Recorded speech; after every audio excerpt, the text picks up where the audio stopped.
All India radio சக்தி உலா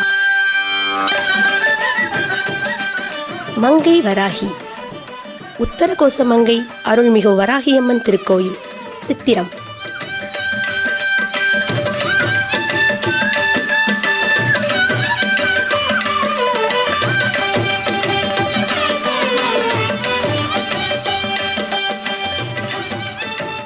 உலகம், உயிர், இறைவன் ஆகியவற்றுள் ஊடுருவி உள்ள ஆற்றலே பராசக்தியாகும்.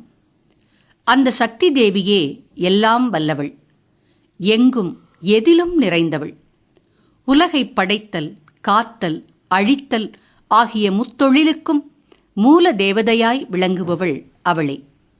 இந்த உலகை படைக்கும்போது பிராமி, மகேஸ்வரி, கௌமாரி, நாராயணி, வராகி, இந்திராணி, காளி என பல பெயர்களுடன் பல சக்தி சொரூபங்களாக அமைந்து ஆற்றலுடன் செயல்படுகிறாள். இந்த 7 சக்திகளும் சப்த மாதர்கள் என போற்றப்படுகிறார்கள். இவர்களுள் பராசக்தியின் படைத்தளபதியாய் அமைந்து சம்பாசுரனை அழித்த சக்தியே ஸ்ரீ வராகி எனப்படுகிறாள். ஸ்ரீ பஞ்ச பஞ்சிகா பீட பூஜையில் 4வது படியில் பூஜிக்கப்படுபவள் ஸ்ரீ வராகி அன்னை. பூமி தாயே ஸ்ரீ வராகி. ஸ்ரீ குமரகுருபர சுவாமிகள் தமது நூலாகிய மீனாட்சியம்மை பிள்ளைத்தமிழில் எயிறுகுட உழுது எழுபாறுனை போர்த்தவள் என வராகியை போற்றுகின்றார். அதாவது பன்றி வடிவு கொண்டு கொம்பினால் பூமியை மீட்ட திருமாலின் செயல் வராகியின் அருளே என்பது அவருடைய கருத்து. தஞ்சை கோவிலை அமைத்த பெருமன்னன் ஸ்ரீ ராஜராஜ சோழனின் உபாசன தெய்வமே இந்த வராகி என்பதால் தான் கட்டிய கோவிலில் அந்த தேவிக்கு தனிச்சன்னதி அமைத்தான். திருவானைக்காவில் உள்ள ஸ்ரீ அகிலாண்டேஸ்வரி சன்னதி சக்தி பீடங்களில் ஒன்றாகிய ஸ்ரீ வராகி பீடம் என்று போற்றப்படுகிறது. நீல நிற மேனியளாய் சிவப்பாடை உடுத்தி சந்திரகலை தரித்த நவரத்தின கிரீடம் அணிந்து சிங்கவாகனம் ஏறி அமர்ந்த உக்ரதேவியாகிய ஸ்ரீ வராகி சாந்த மூர்த்தமாக தனிக்கோவில் கொண்டு விளங்கும் திருக்கோவிலே உத்தரகோசமங்கை தலத்தில் உள்ள மங்கை மாகாளி திருக்கோவிலாகும். வேதத்தின் உட்பொருளை உமையம்மைக்கு சிவபிரான் உபதேசித்த தலமே உத்தரகோசமங்கையாகும். சிவஞானம் பெற்ற உமையம்மை இறைவனின் திருநடன தரிசனம் கண்டு மகிழ்ந்ததுடன் மரகத சபையில் மரகத சபாபதிக்கு திருவாதிரை நாளில் அபிஷேகம் செய்து மகிழ்ந்தாள்.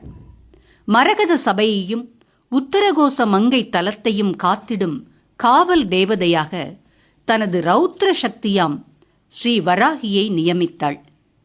ஈசான திக்கில் தோன்றிய அன்னை உலகின் வெப்பத்தையும் வெப்ப நோய்களின் கொடுமையையும் போக்கிட தன் கரங்களில் உள்ள கூரிய நகங்களால் ஒரு தீர்த்த குளம் ஏற்படுத்தினாள். எப்போதும் குளிர்ச்சியான தீர்த்தம் கொண்ட இந்த திருக்குளம் சீதள தீர்த்தம் என பெயர் கொண்டது. இத்தீர்த்தம் தந்த வராகி தேவியும் சீதளாதேவி என பெயர் பெற்றாள். மக்களே இன்று வழக்கில் மங்கை மாகாளி என்று போற்றுகின்றார்கள். ஸ்ரீ வராக முனிவர் இங்கு வந்து சீத புனலாடி இவ்வராகியை வணங்கி தவம் செய்து அவள் அருளால் ஸ்ரீ வராகி மாலை என்னும் 32 பாடல்களை பாடினார். இதோ நல்லருள் தரும் ஸ்ரீ வராகி தேவியை வணங்கி மகிழ உத்தரகோச மங்கைக்கு செல்கிறோம். இருகுழை கோமளம் தாழ்புட்பராகம் 2 கண்ணும் குருமணி நீளம்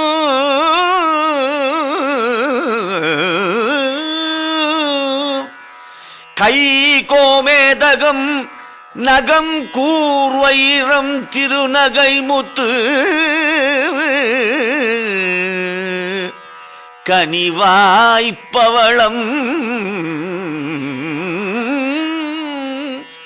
கனிவாய்ப்பவளம் சிறந்த வள்ளி மரகத நாமம் திருமேனியும் பச்சை மாணிக்கமே. மதுரை ராமேஸ்வரம் தேசிய நெடுஞ்சாலையில் சத்திரக்குடியை அடுத்து வலப்பக்கம் பிரிந்து செல்லும் ராமநாதபுரம் தூத்துக்குடி சாலையில் 7 கிலோமீட்டர் தொலைவில் அமைந்துள்ளது ஸ்ரீ வராகி ஆலயம். உத்தரகோசமங்கையில் ஈசான திக்கில் வடக்கு நோக்கிய நிலையில் அமைந்துள்ளது இந்த திருக்கோவில். வாயிலில் அரசும் வெம்பும் இணைந்த மரத்தடியில் ஸ்ரீ விநாயகர் நாகர்களுடன் சன்னதி கொண்டிருக்கிறார். ஆலய வாயிலில் ஸ்ரீ கருப்பண்ண சுவாமிக்கு புதிய கருவறை கட்டப்பட்டு வருகிறது. கருப்பண்ண சுவாமி பாலாலயம் செய்து வைக்கப்பட்டிருக்கிறார். கருவறை நோக்கி ரக்தா சாமுண்டி நின்ற கோலத்திலே காட்சி தருகிறாள். இவளுக்கு மட்டுமே பலிகள் தரப்படுகின்றன. 3 நிலை ராஜகோபுரம் அழகிய வேலைப்பாடுகளுடன் காட்சி தருகின்றது. ஸ்ரீ ரங்கநாதர், பிரம்மா, நரசிம்மர், ஸ்ரீ மீனாட்சி திருமணம், ஸ்ரீ வராக முனிவர், வியாச முனிவர், ஸ்ரீ ராஜமாதங்கி, துவார சக்திகள் போன்ற சுதை சிற்பங்கள் ராஜகோபுரத்தை அலங்கரிக்கின்றன. மகா மண்டபத்தில் நுழைகிறோம். அங்கு மேற்கு நோக்கிய ஸ்ரீ பைரவர் அருள்பாலிக்கிறார். கொடிமரம், சிம்மம், பலிபீடம் ஆகியவற்றை வணங்கி அர்த்த மண்டபத்தில் நுழைகிறோம். கருவறை வாயிலின் இருபுறமும் துவார சக்திகள் காட்சியளிக்கின்றனர். ஸ்ரீ விநாயகரும் வள்ளி தெய்வயானை உடனாகிய ஸ்ரீ சுப்பிரமணியரும் இங்கே அருள்பாலிக்கின்றனர். துவாரசக்தியின் அருகே மகிஷாசுர மர்தினியும் பேச்சியம்மனும் வீற்றிருக்கிறார்கள். கருவறையின் உள்ளே ஸ்ரீ வராகியின் தெய்வீக காட்சி. அமர்ந்த நிலையில் 8 கரங்களுடன் சாந்தமூர்த்தியாய் மந்தகாச புன்னகையுடன் நம்மை நோக்கி கருணையால் அருள்பாலிக்கிறாள். உலக்கை, கலப்பை, சங்கு, சக்கரம், கத்தி, கேடயம் ஆகியவற்றை 6 கரங்களில் ஏந்தியவளாய் அபயபரத ஹஸ்தங்களுடன் உள்ளாள். அவளது திருவடியில் சம்பாசுரன் வீழ்ந்து கிடக்கிறான். அருகே சிறு விநாயகர் உள்ளார். வடக்கு திசை நோக்கி அமர்ந்த இந்த தேவி கலப்பையால் நம் மனதை உழுது அழுக்காறு, வெகுளி, அவா முதலிய தீக்குணங்களை களைகின்றாள். உலக்கையால் நம் மும்மலங்களை தூள்தூளாக்குகின்றாள். சங்கின் மூலம் நம் மனதில் உள்ள அச்சத்தை அகற்றுகின்றாள்.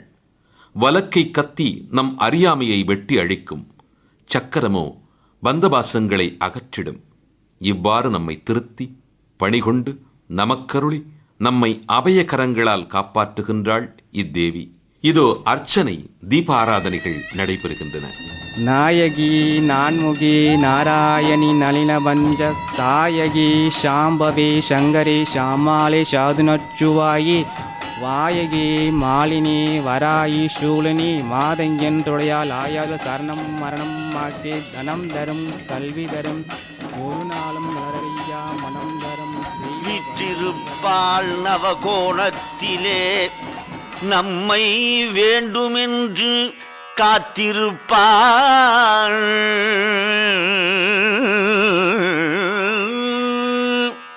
கலிவந்து அணுகாமல் கண்கலங்க பார்த்திருப்பாள்.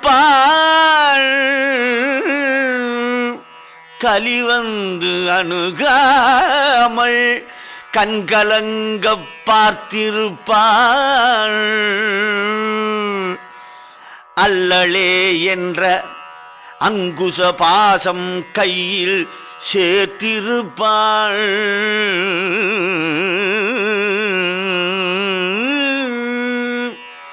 இவளே என்னை ஆளும் குலதெய்வமே,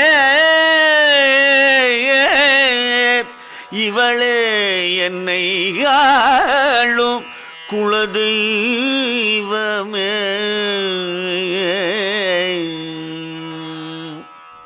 அன்னைக்கு 2 உற்சவர்கள் இருக்கின்றார்கள்.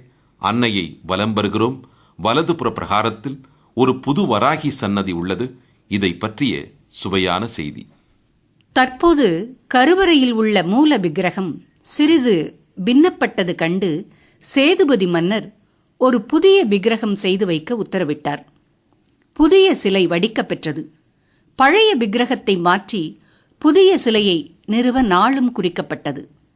அப்போது சேது மன்னர் கனவில் ஸ்ரீ வராகி தோன்றி, மன்னா, உன் மகளுக்கு உடலில் ஏதேனும் ஒரு உறுப்பு ஊனமடைந்து விட்டால் அவளை வீட்டை விட்டு விரட்டி விடுவாயோ என்று கேட்டு சிரித்தாளாம்.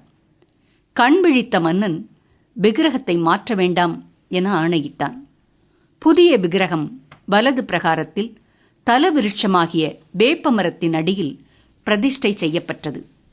அவளையும் வணங்கி தலவிருட்சத்தை பார்க்கிறோம். அடிமரத்தில் இயற்கையாகவே ஸ்ரீ வராகி தேவி உருவாகியுள்ளார். மனமுருகி வழிபடுகிறோம். கருவறையின் பின்புறம் சந்தான கோபாலகிருஷ்ணரையும் வழிபடுகிறோம். இந்த ஆலயத்தில் செவ்வாய் வெள்ளிக்கிழமைகளில் ராகுகால சிறப்பு வழிபாடுகள் நடைபெறுகின்றன. ஆடி மாதம் முதல் வெள்ளியில் பூச்சொரிதல் நடைபெறுகிறது. நவராத்திரி 10 நாளும் சிறப்பாக கொண்டாடப்படுகிறது. மாசி மகநாளில் பாலபிஷேக பெருவிழாவும் அன்னதான பெருவிழாவும் நடைபெறுகிறது. மாதந்தோறும் பௌர்ணமி வழிபாடும் அன்னதானமும் நடைபெறுகிறது. ஆலயம் தினமும் காலையில் 6:30 தொடங்கி 12 மணி வரையிலும், பிற்பகல் 4 மணி தொடங்கி இரவு 8 மணி வரையிலும் திறந்திருக்கும். இவ்வாலயம் ராமநாதபுரம் சமஸ்தானம் தேவஸ்தானத்தால் நிர்வகிக்கப்படுகிறது. தற்போது ராணி RBK ராஜேஸ்வரி நாச்சியார் ஆட்சி புரிகிறார். வி மகேந்திரன் அவர்கள் செயலராக உள்ளார். எங்களுடைய உத்ரோசமங்கையில தஞ்சை பெரிய கோயிலுக்கு அடுத்ததாக மங்கை மாகாளி அம்மன் என்ற வராகினி அம்மன் ஆலயம் மிக பிரசித்தி பெற்ற ஆலயம். அந்த ஆலயத்துல ஒவ்வொரு பௌர்ணமிக்கும் மிக சிறப்பாக அன்னதானங்கள்லாம் நடந்து பூஜைகள், அபிஷேகங்கள், கிட்டத்தட்ட ஒரு 10-15 அபிஷேகங்கள் நடந்து பூஜைகள்லாம் நடக்கும்.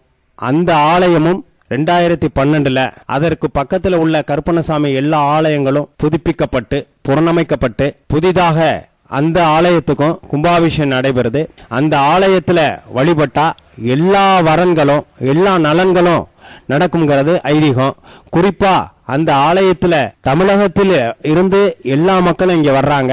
தூத்துக்குடி, திருச்செந்தூர், கன்னியாகுமரி, இங்க சென்னை மாநகரில் இருந்தோம், சேலம் அந்த பகுதியில் இருந்தோம், ஏகப்பட்ட பக்தர்கள் அந்த ஆலயத்துக்கு வர்றாங்க. மிகவும் பிரசித்தி பெற்ற வரன் கொடுக்கக்கூடிய அந்த தெய்வம். அந்த ஆலயத்துக்கும் வந்து நீங்க எல்லாரும் சிறப்பிக்கணும். உங்க பிக்கந்தன் பட்டார். இங்கே எவ்வளோ வருஷமா நீங்கள் இந்த பரம்பரையாக எங்களுக்கு தான் இது சாமி பூஜை பண்ணிக்கிட்டு இருக்கோம். இங்கே வந்து என்னென்ன மாதிரி மக்கள் பிரார்த்தனை எல்லாம் கல்யாணம் ஆகாதவங்க கல்யாணம் நடக்கும், குழந்தை இல்லாதவங்களுக்கு குழந்தை நடக்கும், என்ன வேண்டிக்கிட்டாலும் கண்டிப்பாக நடக்கும் இங்கே கோயிலில். குறிப்பாக இங்கே என்ன வந்து படையல் செய்கிற படையல் கோழி, ஆடு இதெல்லாம் வெட்டுவோம். படையல் மூல அம்மனுக்கே பலி இல்லை, பலி வந்து வெளியே இதுக்கு சாமுண்டீஸ்வரி ரத்த சாமுண்டி இருக்குது, அங்கே பலி வாங்கிட்டு அங்கே அந்த காளிக்கு தான் படையல் போடுறது. இந்த கோவிலில் என்னென்ன விசேஷ வழிபாடுகள் நடந்துட்டு? அது ஆடி பூச்சுருலா, 2வது நவராத்திரி உற்சவம். அந்த 2 விஷயம் ரொம்ப சிறப்பாக நடக்கும். ஒரு வெள்ளி சிவாக்கு ராகுகாலத்தில் பூஜை பண்ணி பூஜை பண்ணுவாங்க. அதான் எங்களுக்கு விசேஷமானது. அம்பாளுக்கு வந்து இன்னொரு தேதி பஞ்சமி தேதின்னு சொல்லுவாங்க. வராய்க்கு வந்து பஞ்சமி. அந்த தேதிக்கு வந்து நம்ம மஞ்சள் காப்பை அரைச்சி சாத்தி விளக்கு போட்டு வேண்டிட்டு போவாங்கய்யா. அது ரொம்ப விசேஷமானது இங்கே ஒன்று. இது அம்பாள் வந்து உற்சவம் சுயம் மூலர் உள்ளது. சுயம் வந்து இங்கே வந்து கார்த்திகை மத்தியானம் உச்சி காலத்துக்கு வந்து அபிஷேகம் பண்ணுவாங்க. மித்த நாள் விசேஷ நாட்களில் வந்து காலையில் ஒரு பூஜை இருக்குது, சாயங்காலம் ஒரு பூஜை இருக்குது. அது 2 விசேஷம் பண்ணுவாங்க. ஏன் பௌர்ணமிக்கு அன்னதானம் போடுவாங்கய்யா. நவராத்திரியில் எப்படி இங்கே பூஜை பண்ணுறீங்க? நவராத்திரிக்கு வந்து காலையில் ஒரு பூஜை இருக்குயா, அபிஷேகம் பண்ணி சகஸ்திரம் அர்ச்சனை பண்ணி இது பண்ணுவாங்க. அதே மாதிரி சாயங்காலம் ஒரு உபேதம் எடுத்துக்குவாங்க, அபிஷேகம் பண்ணி ஒரு பூஜை பண்ணுவாங்க. அதே மாதிரி நவராத்திரிக்கு 10வது நாள் கடைசி வந்து சாமிக்கு அபிஷேகம் அலங்காரம் பண்ணி உற்சவம் சுற்றி சாமி சுற்றி 4 வீதியும் 4 ரத வீதியும் சுற்றி வந்து இங்கே வந்து கொலு வச்சு இது பண்ணுவாங்க. இங்கே வந்து கொலுமடை வச்சு சாமிக்கு பூஜை பண்ணுவாங்க. தனியாக 2 அம்பாள் இருக்கீங்க. இங்கே இந்த குளத்துக்கு பேர் சீதளா தீர்த்தம்னு சொல்லுவாங்க. இந்த குளம் வந்து எவ்வளோ குளம் நிரம்பி இருக்கோ அதே மாதிரி இந்த ஊரில் எந்த பஞ்சம் பசி இப்படி வராது. இந்த குளம் வற்றிடுச்சுன்னா இந்த ஊரில் வந்து பஞ்சம் ஏற்பட்டு இந்த நிரம்புற குளமானது அம்பாளுடைய பாதத்தில் போய் முட்டிட்டு கிடக்கும். அது அபிஷேகம் பண்ணி வர அந்த தீர்த்த தொட்டியில் இருந்தும் இந்த தீர்த்தமும் அந்த தீர்த்தம் 2 ஒட்டிக்கிட்டு கிடக்கும். இந்த தீர்த்தத்தை எடுத்து தான் அம்பாளுக்கு அபிஷேகம் பண்ணுறதுனால இது வந்து மக்களை குடிக்க எல்லாமே இது பண்ணி அது வீட்டுக்கு கூட கொண்டு போய் அபிஷேக தீர்த்தம் பண்ணுறதுனால நம்மளுடைய வீட்டில் வந்து எந்த பிலிஷும் இது வரக்கூடாது. அதுக்காக இந்த தீர்த்தத்தை எடுத்துகிட்டு போய் தொலைச்சிக்கிடுவாங்க. முடியாதவங்க வந்து வயிற்று இதாக இருந்தாலும் இந்த தீர்த்தை குடிச்சிக்கிட்டு நம்ம இதாக முக்கியமான விசேஷமான தீர்த்த தீர்த்தம் தான். இதை கை கால எதுவுமே களவிட மாட்டாங்க. மங்கை வராகி ஆலயம் சென்று வழிபடுவோம், மங்களம் பல பெறுவோம்.